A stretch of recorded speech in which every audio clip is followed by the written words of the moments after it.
Okay, everybody, so welcome back to another My PTA video. In my past video, we covered the direct pathway from basal ganglia. In this one, we're going to do the indirect pathway. So in the last video, if you haven't seen it, I'll link it down below. If you haven't seen it, it's basically the gas pedal. So it lets go of the leash and the puppy runs free.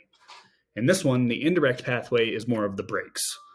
So it's very similar to the direct pathway, but there's a couple of different components in here that make it a brake pedal as opposed to a gas pedal.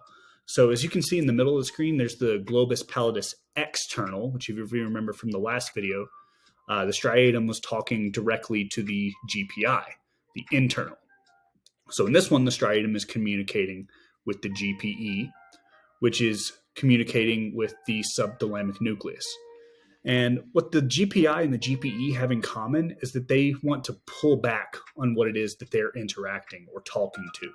So in this case, the GPE, wants to pull back on the subthalamic nucleus, which wants to excite the GPI. So getting a little bit more into it, the motor cortex, sorry, I can't speak today, releases glutamate, which excites the striatum.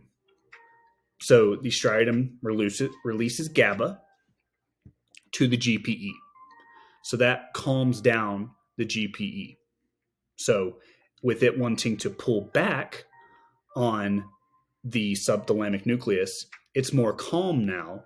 So the subthalamic nucleus can do more of what it wants to do because the GPE is more relaxed from the GABA that the excited striatum was releasing.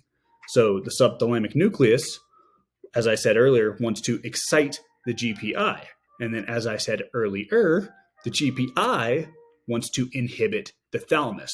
So a more excited subthalamic nucleus is going to be a more excited GPI, which is going to be a decreased thalamus. So that's where that brake pedal kind of comes in. So I know it's kind of hard to follow around, like it's a bunch of just inhibiting things, but if you are confused, go back and rewatch it. It can be a lot to grasp at the start.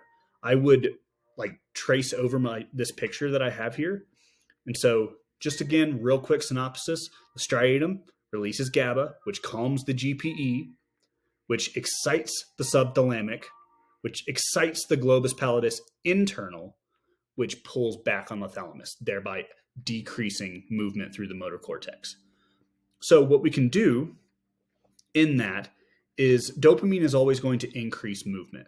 So from the substantia nigra, if we release dopamine, it's going to decrease the excitement of the striatum, which is then going to release less GABA to the GPE, which is then going to inhibit more of the subthalamic nucleus, which is going to not be as excited towards the GPI, which is then going to allow the thalamus to act a little bit more. So once again, there's a little bit more steps involved, a little bit more inhibiting here and there. So it can kind of make it confusing, but you're inhibiting things that want to inhibit.